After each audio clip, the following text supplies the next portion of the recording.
외교부 제1차관을 지냈던 최종건 연세대 교수와 함께하겠습니다. 어서 오세요. 예, 안녕하십니까. 한 주가 빨리 가죠? 네, 너무 빨리 갑니다. 매주 월요일이 즐거우시죠? 너무 즐겁습니다. 네, 너무의 강조를 너무 안 하셔도 됩니다. 네. 조금 전에 이용우 민주당 의원하고 그 일본 라인 사태 좀 짚어봤는데요. 이게 이제 외교 문제가 연결되어 있으니까 우리 교수님께도 좀 질문을 좀 드려야 될 것 같은데 일단 어떻게 지켜오고 계세요, 이 문제를? 저는 지금 라인 사태 보면서요. 예. 2019년 7월 1일이 자꾸 생각이 나네요. 수출 규제 조치. 예, 이게 본질적으로 우리 미래 먹거리 사업에 대해 일본이 안보라는 이름을 걸고 딱 그거죠. 뭐. 지금 우리 사업을 혹은 우리 자산을 조종하고 있는 거 아닙니까? 네. 사실 이런 거 보면 또 실력이 운명이다라는 생각도 들어요. 어떤 점에서? 이거 어떻게 대응하느냐에 따라 우리 미래 먹거리 사업, 요 첨단 사업 분야 중에 하나죠. 예. 어떻게 결정될 텐데. 네. 기본적으로 저는 강제징용공 배상 문제 이 방송을 통해서 많이 말씀드렸지만 기본적인 역학은 같다고 봐요. 왜냐하면 예. 강제징용공 배상 문제는 간단하게 축약을 하면 일제에 의해서 당시에 우리 노동자들이 인권과 노동권이 침해됐고 임금도 체불되었기 때문에 우리 대법원이 일본 민간 기업들에게 밀린 임금을 지불하라는 거 아닙니까? 그때 일본이 어떻게 그럴 수가 있어? 1965년 청구권 협약에 반한다고 해서 네. 결국은 2019년 7월 1일 날 그 우리 반도체 수출 규제 그리고 화이트 리스트로 건 거거든요. 그렇죠. 그때도 자신들이 우리나라에 수출한 반도체 부품들이 자국의 안보를 해칠 수 있다고 하면서 수출 규제를 건 거거든요. 뭐 이제 그게 이제 뭐 적성 국가로 흘러갔다. 네. 뭐 이렇게 결국 이런 북한으로 간다는 얘기예요. 그러니까. 말이 안 되는 얘기죠. 그때 문재인 정부는 저도 현장에 있었고 이 작은 부분을 담당하긴 했었지만 기본적으로 이렇게 부당한 것들에 대해서 일본에 지지 않겠다라고 하는 결의를 예. 대외적으로 천명하고 강력히 일본에 대응할 것은 대응하고 네. 기본적으로 소재 부품 장비 사업에 대한 자립도를 높이려고 했죠. 예. 그러니까 다시 말씀드리지만 지금의 라인 사태를 보면서 일본이 하는 일들은 그때와 같다. 그러니까 지금 교수님 진단대로 이 라인 사태를 제2의 수출 규제 조치로 해석을 한다면 네. 윤석열 정부는 한일 관계 정상화의 표상으로 2019년에 발동했던 수출 규제 조치의 완전한 해제, 네. 모든 절차의 종료를 끌어냈으니까 정상화된 거 아니에요. 이 논리를 폈잖아요. 아니라는 거잖아요. 그러니까요. 그러니까 기본적으로 예. 첫 단추가 잘못 끼워졌기 때문에 지금 우리가 이 사태를 보고 있다고 생각해요. 그러니까 이게 뭐 사이버 안보, 경제 안보 이런 거 다 떠나서요. 우리는 과거사를 걸림돌로 인식하는 대통령이 있고 그 대통령은 얼마 전 기자회견 때 우리 보러 인내하라고 하면서 그 큰 이유 중에 하나가 한일 간의 미래 협력이라고 했거든요. 근데 이 라인 사태의 기본적인 영역은 대한민국 사업의 대한민국 산업의 첨단 산업 특히 그 플랫폼 사업의 미래에 관한 것이거든요. 즉 우리 미래 먹거리도 인내라는 이름, 한일 미래 협력이라는 이름으로 참아야 하는지가 참 안타깝죠. 예. 결국은 일본은 자국의 안보를 내세워 우리에게 경제적 억압을 한다고 생각을 해요. 힘을 통해 현상 변경을 시키려고 하는 것 같아요. 이것도 그렇게 봐야 되는 그렇죠. 거군요. 왜냐하면 일본 정부가 총무상이라는 곳에서 예. 네이버 라인 쪽에다 소유 지분을 변경하라고 하는 것 아닙니까? 이거는 저는 이제 민족주의니 반일 정선이는 논하기 전에 이게 이처럼 반자본주의적인 행위가 어디 있어요? 기업의 소유 구조를 안보상의 이유를 들어 바꾸라고 하는 행위는 우리 듣도 보지도 못했던 거거든요. 네. 마치 미국의 행정부가 중국의 틱톡을 가지고 지분 매각 혹은 소유권을 바꾸라고 하는 것은 미국과 중국 간의 경쟁 구도를 보면 얼핏 이해는 돼요. 저는 동의하지는 않지만 그런데 우리 한일 관계는 완전히 회복되었다고 지금 윤석열 정부가 외교의 성과로 내놓을 정도 아닙니까? 경쟁 국가도 아니고 적성 국가는 네. 더더욱 아니죠. 그런데 지금 이러한 일이 벌어진다? 그리고 우리 첨단 기업인 네이버와 예. 그들이 가지고 있는 기술을 그대로 놔둔 채 수요 구조를 바꿔라? 아니 그러면 이게 어떻게 더 이상 유사 입장국 혹은 근린국, 유우호국이라고 얘기할 수 있는지 예. 좀 모르겠어요. 그러니까 이제 대통령이 국익을 상당히 강조를 하는데 네. 라인야후의 어떤 지배권을 뺏겨버리면 사실상 이제 그 라인이 지금 동남아도 상당 부분을 지금 그 시장을 그러니까 지배를 하고 있다고 하는데 여기도 다 잃어버린다면서요. 맞습니다. 라인은 그 일본이 그 기술력이 없을 때 네이버에서 만든 회사입니다. 네. 일본 입장에서는 자국 핵심 인프라, 정보 인프라를 한국이 가지고 있다는 것에 불편함을 느낄 수 있을지도 몰라요. 뭐 듣기로는 일본의 뭐 50여만 개의 기업이 라인을 통해서 소통을 한다고 하고. 거기 디지털화가 되게 더디다면서요, 일본이. 요건 말씀 잘하셨어요. 네. 일본의 두 가지 행정 개혁을 추진해요. 네. 두 가지가 뭐냐면 믿기지 못할 사안입니다. 우리 입장에서는 도장 안 쓰기. 뭐 투표 그럴 때 도장. 그리고 은행 갈 때도 요 통장 들고 다니면서. 그리고 팩스로 소통하지 않기. 그래서 일본에서는요 예. 코로나19 때 그 집계를 세계 국제사회가 인정하지 못하고 신뢰하지 못했던 이유 중에 하나가 그러니까. 이 사람들이 다 수기를 해서 팩스로 오고 갔거든요. 예. 그러니까 실시간 집계라기보다는 중간 집계가 많았어요. 그러니까. 그러니까 제가 다시 한번 말씀드리지만 저는 이건 민족주의 상관없고요. 자본주의, 소위 상도덕에 어긋나는 일이고요. 자본주의 사회에서 자본 변경을 요구하는 것은 기본적으로 비상식적인 거고요. 아니 일본이 무슨 공산국가입니까? 그러니까요. 무슨 독재국가예요? 아니, 정부가 나서서 뭐 지분을 정리하라 마라 이거는 진짜로 상상 이상이죠. 근데 이상하죠. 그 자본 구조 바꾸면 소유 구조 바꾸면 일본의 소위 광의의 사이버 안보가 강화됩니까? 그러니까 네이버 보러 나가라는 거 아닙니까? 그리고 동남아에 있는 혹은 세계적으로 깔려 있는 네이버의 인프라망 자기네들이 먹겠다는 거 아닙니까? 그러니까 정리를 해보면 우리도 뭐 카카오 뭐 여러 가지 메신저 서비스를 쓰지만 이게 서로 소통하는 메신저 이상의 기능을 하잖아요. 금융을 하기도 하고 예약 뭐 배달을 예약하기도 하고요. 네. 그러니까 네트워크 기반의 서비스합은 기본적으로 오늘의 가치보다 내일의 가치가 더 큰 사업이고 불확실성이 있지만 잠재성을 더 평가하는 것이죠.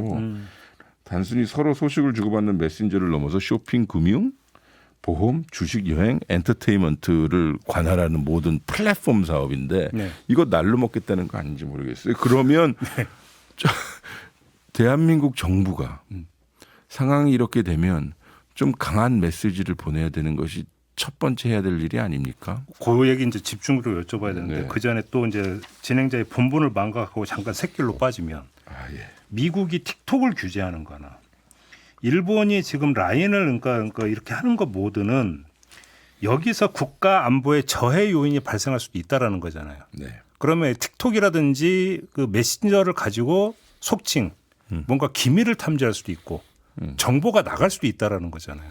근데 메신저는 그렇게 위험한 거네요. 그러면? 그건 뭐 사실은 그렇죠. 제가 순간 말릴 뻔했는데요. 말리다니요. 아니, 보시죠. 저는 이게 비교하는 게 좀 다르다고 생각해요. 네. 첫 번째 틱톡에 문제가 있는지 없는지는 제가 기술적으로 모르고 그러나 정부적으로 따져봤을 때 미중 관계와 한일 관계가 같습니까? 그러니까요. 제 말씀 뭐냐면 미중 간의 티격태격하니 틱톡에서 걸려면 걸 수 있겠죠. 전략적으로나 전술적으로. 근데 한일 관계의 동학을 보면 대한민국 대통령이 나는 기시다 총리의 신뢰관계를 가지고 있고 과거사는 걸림돌이고 그래서 이걸 극복해야 한일 간의 미래의 협력이 된다는데 한일 미래 협력은요. 이것저것 다 떠나서 이러한 분야를 협력하는 겁니다. 아니 저는 이해가 안 되는 게 근데 아니, 이거를 이렇게 군사정보 다 교류하고 확대한다면서요. 그러니까요. 아니 그러면서 무슨 안보에 져야 되니까 저기 나가라 이게 어떻게 예. 성립이 되는 얘기예요? 언제였죠? 그 워싱턴 선언이라고 하는 거 작년에 했어요. 네. 한미일 정상이 캠프 데이비드에 모여서 그 워싱턴 선언의 정신이라고 하는 문건을 읽어보면 이런 거 협력하자는 거예요. 네. 말씀하셨듯이 군사, 우주, 사이버 뭐 이런 것들이거든요. 그러면 보세요. 일본의 안보 우려가 있다 쳐요. 그리고 네이버에다 대고 이거저거 수정해달라고 했다 쳐요. 그건 뭐 사실인데. 그러면 서로 협의하면 되는 거 아닙니까? 제 말이. 근데 자본 구조를 바꾸려고 하는 행위는 그러니까 시장 말로 상도덕이 어긋날 뿐만 니네 아니라 못 믿겠다는 거. 반자본주의적이고 이거 그냥 가져가겠다는 거예요. 기술력을. 그러니까 알겠습니다. 일본에 그리고요. 이거 좀 더 비약이라고 하면 저는 또 당당히 맞설 생각인데 이 라인 사업이 상징하는 것은 일본의 디지털 영토라는 것을 지금 우리가 지금도 그리고 미래도 압도적으로 우위에 있을 수 있는 것인데 네. 이걸 놓친다면 네. 우리는 미래 먹거리 사업 외교의 하나의 축인 미래 먹거리 사업 확보에 실패하는 것이고 이것이 바로 윤석열 정부의 실력이 드러나는 것입니다. 근데 지금 우리 정부는 왜 이렇게 미온적으로 대처하는 거예요? 어떻게 평가하세요? 그래서 저는 우리가 모르는 물밑 사이에서 여러 소통이 있기를 바랍니다. 예. 근데 그거는 이미 저는 시간이 늦었다고 생각해요. 일본 측 메시지가 너무 과하고요. 왜 이렇게 미온적이냐 그러면 오히려 네이버를 위해서 미온적이 있다라고 저는 이해하고 싶어요. 왜냐하면 여기다 대고 우리나라 정부가 초기부터 세게 만약에 메시지를 내었다면 반작용으로서 일본 국민들이 네이버 라인에 대한 의구심이 열어들을 수도 있겠죠. 정서를 자극할 수 있다. 정서를 자극할 수 있죠. 근데 저는 이거 이미 실기했다 보고요. 예. 그리고 내부에 이 정도밖에 실력이 안 됐나라는 생각이 들 정도로 너무 함구했다는 생각이 들어요. 그것은 아마 지금 정부가 취하고 있는 대일본 정책과 그 궤를 같이 하려고 하는 실무진들 그리고 고위공직자들의 눈치 보기가 있었겠죠. 눈치 보기다. 네. 그럼 눈치 보는 대상은 용산이다. 뭐 그럴 수 있겠죠. 뭐 어느 정권이나 최상부 측을 뭐 눈치라면 눈치고요. 신경을 쓰겠죠. 근데 일본도 이중적이죠. 자기네들 외교 청소에는 대한민국이 중요한 이유시고 다양한 분야에서 협력하겠다고 하면서 과거사는 과거사대로 자기네들 스탠스를 한 번도 바꾼 적이 없고 그리고 강제징용 문제에 대해서도 소위 우리 정부가 원하는 만큼 전향적으로 해준 것이 하나도 없는데 이 소위 실질적인 사업에 대해서는 이러한 조치를 취하려 하는 것 자체가 국민의 입장에서 보면 한일 관계는 그들에게 무엇인가라는 근본적인 질문을 던질 수밖에 없죠. 근데 지금 일단 그 과기정통부가 나서고 있잖아요. 네. 외교부는 나설 사안이 아닙니까? 외교부도 나서야죠. 이거요. 소위 그 외교부, 산자부 그리고 국정원이 나섭니다. 보통 국정원은 대놓고 나서지는 않지만 보세요. 국정원 개혁하면서 기본적으로 국정원의 주요 핵심 기능으로 경제 안보를 강화하기 위해 해외의 경제 동향을 그리고 고급 정보를 파악하는 것들이었습니다. 그러면 산업 정보를 되게 강조했죠. 그렇죠. 그것이 국가의 안보, 국가의 이익을 위해서 매우 중요하다고 여겼기 때문이죠. 그러면 외교부뿐만 아니라 우리 사실 국방부를 제외한 모든 경제 관련된 부처들이 다 나서는 겁니다. 그러니까 그러한 모습들이 일사불란하게 보여주어야 하는데 기본적으로 한쪽으로는 우호 협력만 외치다가 이렇게 뒤통수를 맞는 꼴이 아닌가 싶어요. 근데 이번 정부가 보면은요, 한일 간의 보건 안보 문제인 후쿠시마 오염수, 우리의 정체성에 관한 문제인 역사 문제, 이제는 경제안보 혹은 경제 문제라고 하는 디지털 플랫폼 사업도 이러한 수준으로 처리하게 된다면 네. 아까 말씀드렸지만 정말 실력이 여기까지밖에 아닌가 보죠. 얘기 나온 김에 사도광산이 있잖아요. 네. 유네스코 등재 관련해서 한국 정부가 다른 태도의 변화를 보인다. 네. 이런 보도가 일본 언론에서 나왔어요. 이건 어떻게 봐야 되는 겁니까? 사실이 아니길 바라고요. 예. 사실이 아니라면 외교부에서 매우 강력한 메시지가 나와야 할 예, 것입니다. 예, 예. 근데 부인 정도 했다라는 메시지가 주말 사이에 나왔는데 이건 좀 추이를 봐야 될 것 같아요. 일단 어떤 얘기 왜 얘기해 볼까? 그러니까 산케이 신문에서 상대이. 예. 그러니까 이제 출처도 좀 애매해요. 산케이 신문이라는 거 하는 곳이요. 극우 언론. 네. 예. 다만 일본 정부의 입장이 산케이 신문을 통해서 나왔었을 때는 공신력이 있어요. 일부러 리크를 좀 많이 해주거든요. 근데 팩트 하나는 세계 유산이 되려면 거기서 만장일치로 다 찬성을 해야 됩니다. 근데 우리나라가 이사국이에요. 그러니까 우리가 반대하면 끝입니다. 네. 그리고 사도광산은 이 장소에도 몇 번 다루었지만, 그러니까 광산 안에 어떤 구간은 에도 시대 때 한 것이 있고, 어떤 구간은 일본 일제 강점기에 있던 것이라, 그래서 우리나라 당시 우리 조선인들의 그 노동권과 인권이 침해됐던 현장이거든요. 근데 에도 시대 때 것만 딱 해서 등재한다는 게 말이 안 되는 얘기잖아요. 그렇죠. 그게 내 어떻게 팔만 그러니까. 기념해 이거거든요. 예. 그리고 우리 입장에서는 군함도건이라는 아주 나쁜 기억이 있죠. 예. 심지어 일본 정부는 세계를 상대로 군함도에서 인권 유린의 현장까지 다 보존하고 기억하겠다고 했는데 실제로 그러한 기념관은 설치하지 않았고 도쿄에 이상한 거 하나 만들어 놨었어요. 네. 그래서 지난 정부까지는 이거 완전히 쌍수두고 반대했고요.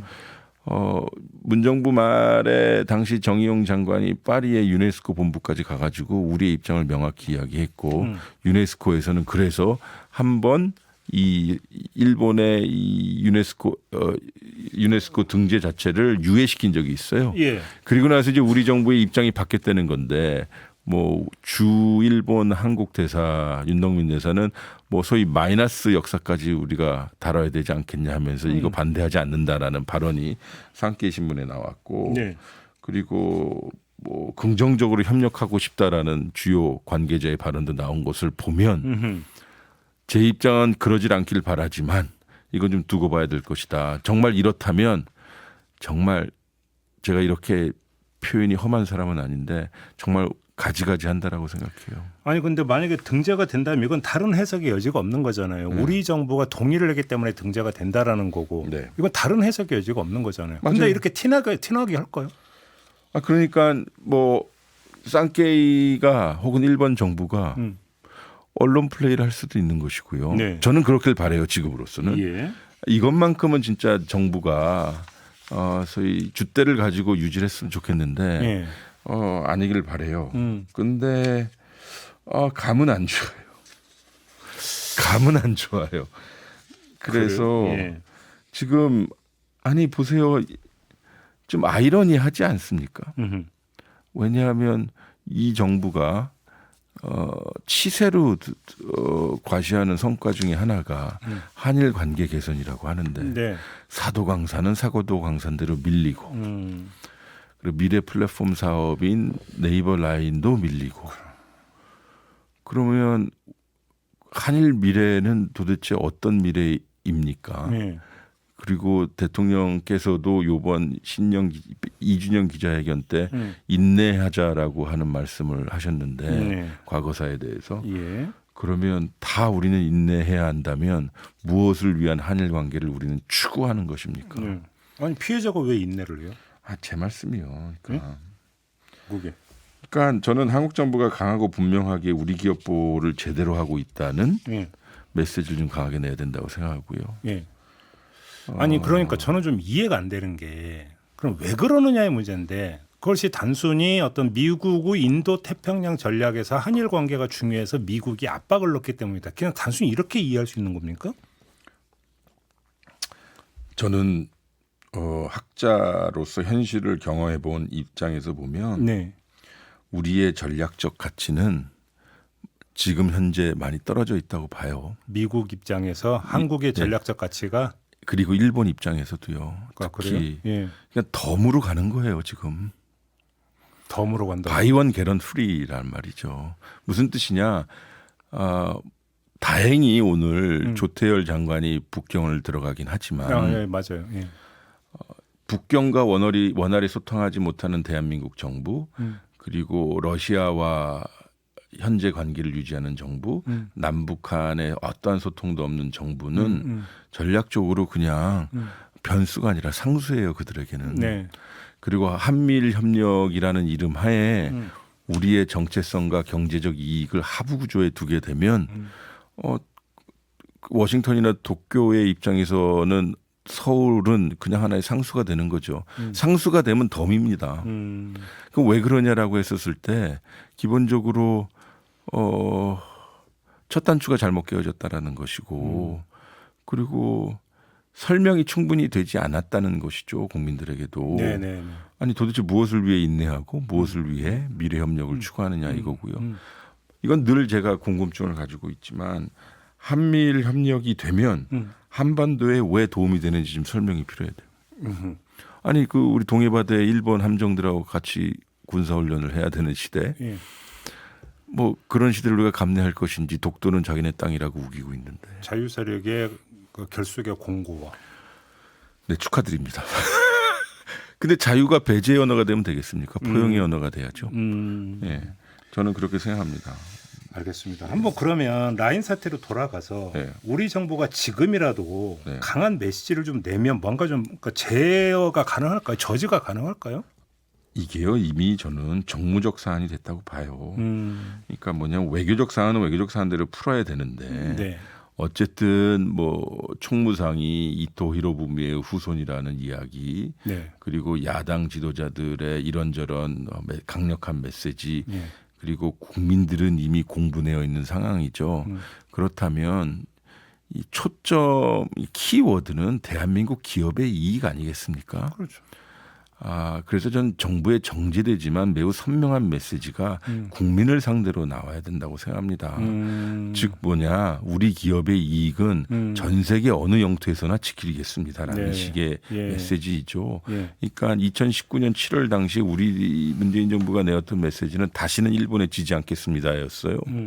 당시에 뭐 지금의 여당인 보수 측에서는 다시 민족주의를 얘기하느냐라고 주장하기도 했는데 뭐 그거 뭐 또 다른 설명이 필요하긴 하지만 어쨌든 부당한 일본의 조치에 대해서는 국민들에게 좀 선명한 메시지가 나와야 되고 그러면 그것에는 국제적으로 여러 함의가 있기 때문에 저는 그것이 일단 가장 먼저 된다고 봐요. 지금 그 말씀하니까 그 추가로 그러니까 지금 이 라인 사태 문제에다가 그 총무상이 이토 히로부미의 손조다. 네. 이런 사실 이제 그 결합이 되면서 국내에서 이제 문제가 되니까 국내 보수 일각에서는 또 반일 축창가 부르고 있다.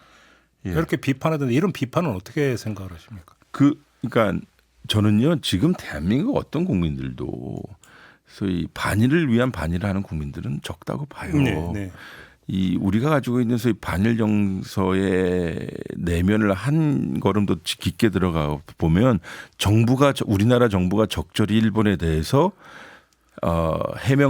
설명도 하지 않고 우리의 자존심을 지키지 못하라고 하는 반정부 정서예요. 그렇기 때문에 저는 이 사안만큼은 우리 국가, 그러니까 우리 경제 그리고 유수 기업의 이익에 관한 것이므로 이건 이대로 치고 나가면 돼요. 두 번째는 이게 민족주의 정서, 반일주의 정서를 과하게 활용할 필요는 없겠지만 네. 따지고 보면 우리 두 세대만 올라가면 암울했던 시대가 있었고 그렇기 때문에 그것은 그것대로 인정할 필요가 있다고 봐요. 네. 그러니까 그게 우리나라 정서인 건 어떡합니까? 그러니까 과거사가 엄연히 있는데. 그러니까요. 그러니까 한일 간의 문제라는 것이 그래요. 두 세대 정도만 올라가면 누구누구가 할아버지 증조 할아버지가 되는 상황이기 때문에. 아니 그리고 일본이 과거사에 대해서 그러니까 대한민국 국민이 납득할 만큼의 조치를 했다면 왜 계속 그 얘기를 하겠어요? 그러니까. 그러니까요. 그거는 그거고 예. 거기에 대해서 명확한 스탠스를 가지고 있지 않는 현 정부에 대한 반감이라고 이해할 필요가 정부 있다. 비판적 정서다 이렇게 정리하면 저는 되는 그렇게 거죠. 생각합니다. 답답합니다. 알겠습니다. 실력이 운명입니다. 그러니까 윤석열 대통령이 국익을 참 여러 차례 강조를 했던 걸로 제가 기억을 하고 있는데 또 본인 스스로 영업사원 1호로 이제 자처를 하지 않았습니까? 근데 라인 사태 문제에 대해서 지금 그 접근하는 정부의 대처가 거기에 지금 이게 상통하는 것이냐? 예. 이건 좀 분명히 좀 냉정하게 평가가 필요하다. 이런 말씀을 드리면서 오늘 세계는 우리는 좀 마무리하도록 하겠습니다. 최종관 연세대 교수와 함께했습니다. 수고하셨어요. 고맙습니다. 저도 물러가겠습니다. 네, 고맙습니다. 감사합니다.